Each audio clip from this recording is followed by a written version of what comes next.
Brought you by Baidyanath Kesari Kalp chyawanprash, stamina और immunity बढ़ाए। सोना चांदी केसर और अश्वगंधा युक्त केसरी कल्प च्यवनप्राश। सारी राजनैतिक हस्तियां आई और इतना ज़्यादा भीड़ था वहाँ कि मुझे भी बहुत ही अद्भुत और अचंभित लगा कि पूरे भारत के माने हुए लोग माननीय नेताजी को श्रद्धा सुमन अर्पित करने के लिए आए। देख करके मैं भी अचंभित रहा और उनका परिवार वास्तव में दैवी परिवार है।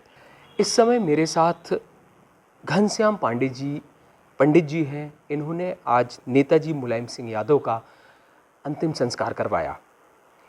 किस तरह से अंतिम संस्कार करवाया, क्या सनातन पद्धति थी और पहली बार एक पूर्व मुख्यमंत्री के उसमें क्रीमेशन में शामिल हुए। पंडित जी बताइए ज़रा, आज नेताजी का अंतिम संस्कार आपने करवाया है। मुझे यह सौभाग्य ही कहूँ कि जो भी मानव इस संसार में आया है उसे जाना पड़ता है। परमादरणीय माननीय नेताजी एक महामानव थे। वो जाति और धर्म के ऊपर थे। सभी लोगों के प्रति उनका सुहृदय और सभी के प्रति उनका एक पुत्रवत, एक पारिवारिक स्नेह था और हम तो उनके परिवार के अति निकटस्थ हैं। हम काशी वंश के राजकुलगुरु परिवार से विंध्याचल, काशी और प्रयाग के मध्य गांव पड़ता है। काशी नरेश ने 5 गांव दिया था, बामपुर, बिरौरा, किरताल, ताराल, लोहदी और सुनैचा। हम वहाँ के ब्राह्मण पांडे पाराशर गोत्र, वेदव्यास हमारे ही वंश के हैं। और माननीय नेताजी ने जो ये संस्थान बनवाया है, विश्वविद्यालय, यहाँ कितने गरीब लोगों को, हर जाति हर धर्म के लोगों को यहाँ औषधि प्रदान की जाती है। और यहाँ सर्वधर्म मंदिर, यह साईं धाम बनाया गया है। मैं इसका पुजारी हूँ और मैं इनके परिवार से भी निकटस्थ जुड़ा हुआ हूँ।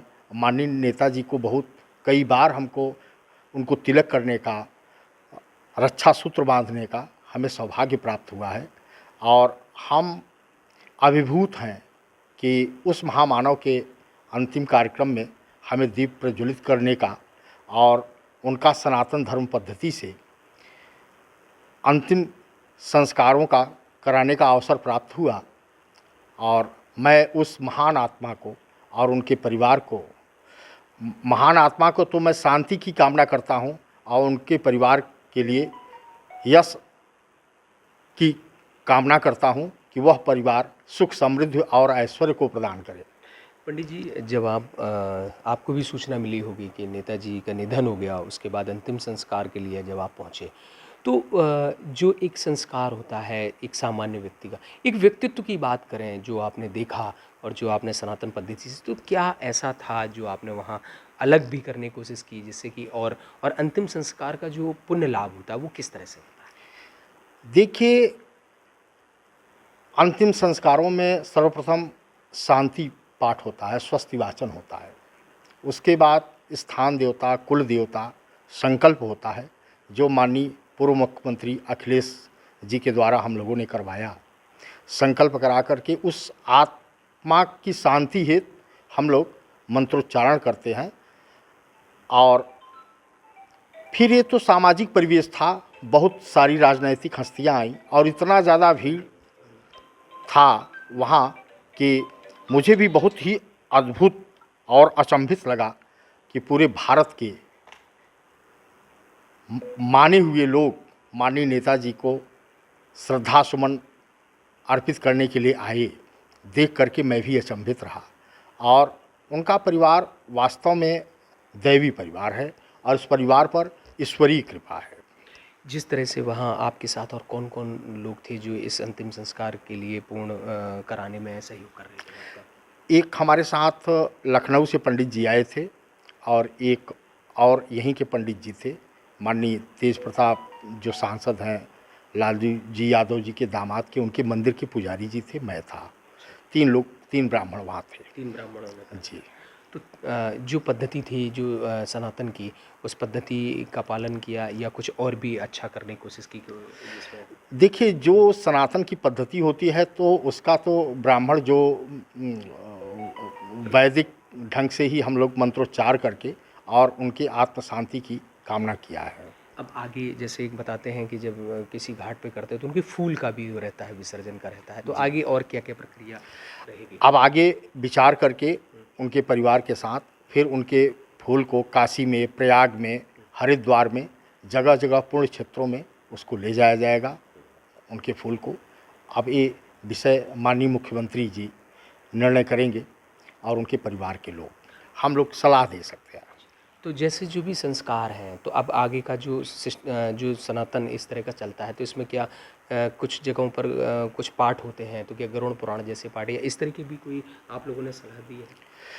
अब देखिए, कल सुबह मुलाकात होगी और उसमें हम ये अब ज़रूर अपेक्षा करेंगे कि गरुड़ पुराण का पाठ हो और उसके बाद एकादश हो, फिर त्रयोदशी हो। ऐसा हम लोग कामना करेंगे माननीय मुख्यमंत्री श्री अखिलेश जी से। ऐसा बताया जाता है कि यहाँ नेताजी ने एक यहाँ 13वीं संस्कार के लिए मना किया था लोगों को, बड़ा जागरूक किया कि 13वीं में जो गरीब परिवार होते हैं उनको बड़ा दिक्कत होती है।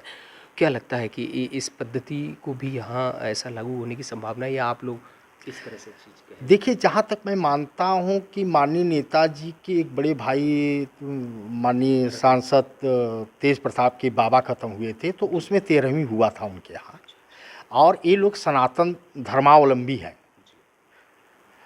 जहाँ तक 13वीं का ये है कि न किया जाए, उसमें खास करके व्यक्ति की अर्थव्यवस्था को देखते हुए, गरीबी को देखते हुए कि व्यक्ति ऋण लेकर के त्रयोदशी न किया जाए। और यह दयानंद सरस्वती के विचारों से ओतप्रोत होकर के दर्शन सिंह जी यादव ने ऐसा समाज में प्रचलित किया था। लेकिन मैं समझता हूँ कि जो हमारा वैदिक संस्कार है, जो हमारा सनातन धर्म है, इसमें 13वीं होना चाहिए, चाहे 13 ही ब्राह्मण को खिलाएं।